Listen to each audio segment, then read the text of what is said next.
ఒక వ్యక్తి 24 కిలోమీటర్ల దూరాన్ని కాలినడకన ప్రయాణించడానికి బయలుదేరిన 1 గంట 40 నిమిషాల తర్వాత గమనించినది ఏంటంటే అతను ప్రయాణించిన దూరం మిగిలిన దూరంలో 5/7 వంతు అని. ఓ అతని నడక వేగం ఎంత అమ్మా? ఇది new model of asking question. So చూడమ్మా జాగ్రత్తగా, ఏమంటాడమ్మా వాడు, ఒక పర్సన్ ట్రావెల్ చేశాడంట while walking a distance of 24 kilometres. మొత్తం ట్రావెల్ చేసింది 24 కిలోమీటర్లు. ఓకే, అంటే ఇదిగో ఇక్కడ నుంచి ఇక్కడ ట్రావెల్ చేయాలి. మొత్తం ఎన్ని కిలోమీటర్లు అమ్మా? 24 కిలోమీటర్లు. అది మైండ్లో పెట్టుకో.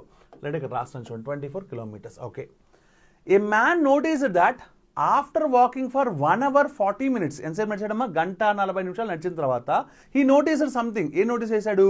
The distance walked by him was 5/7 of the remaining distance. మిగిలిన దూరంలో ఎంత నడిచాడమ్మా? 5/7 దూరం నడిచాడు. ఇదే అర్థం చేసుకుంటే అయిపోయింది.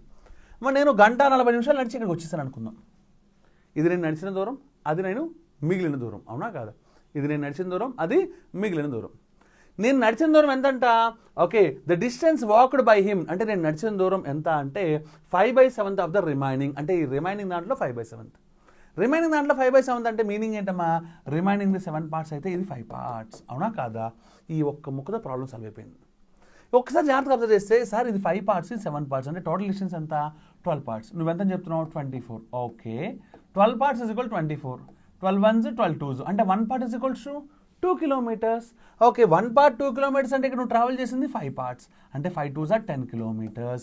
నువ్వు ట్రావెల్ చేసింది 7 parts, అంటే 7 twos are 14 kilometers. Superb. Okay, ఇప్పుడు చెప్పయ్యా నీకేం కావాలి?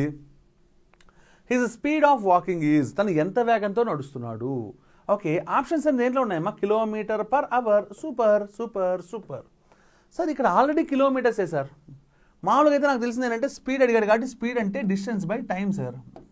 ఓకే, కిలోమీటర్స్ పర్ అవర్లో ఉండాలి, ఇది కిలోమీటర్స్లో ఉంది. హ్యాపీ. అంటే టైం దేంట్లో ఉండాలి? అవర్స్లో ఉండాలి. కానీ వాడు మనకు ఎంత టైం ఇచ్చాడు? 1 hour 40 minutes ఇచ్చాడు, 1 గంట 40 నిమిషాలు. దాన్ని మార్చేద్దాం ఇప్పుడు, 1 hour. ఓకే, ఇంకోటి 40 minutes నాకు నచ్చలేదు, అవర్స్లోకి మార్చాలంటే బై 60 చేస్తే అవర్స్లోకి మారిపోయిందిగా. 1 hour + 40/60 hours. ఎన్ని గంటలు పట్టిందా నీకు ట్రావెల్ చేయడానికి? 5/3 hours పట్టింది. ఓకే, ఎంత డిస్టెన్స్ ట్రావెల్ చేసావు? 10 కిలోమీటర్లు. డిస్టెన్స్ బై టైం కదా. డిస్టెన్స్ అంటే 10 కాదమ్మా, జాగ్రత్తగా వినాలి. 10 బై టైం ఎంతమ్మా? 5/3 hours. 5/3. ఓకేనా? రైట్ అమ్మా, ఈ 5/3 రివర్స్ అయిపోతుంది కదా, అంటే 10 into రివర్స్ అయితే ఎంత అవుతుందమ్మా? 3/5. 5 ones 5 twos, 3 twos are 6. అంటే what's his speed? 6 kilometers per hour. So అంటే ఎన్నో ఆప్షన్ మనకి? సి కాదమ్మా, సి ఇస్ ద ఆన్సర్. ఓకేనా?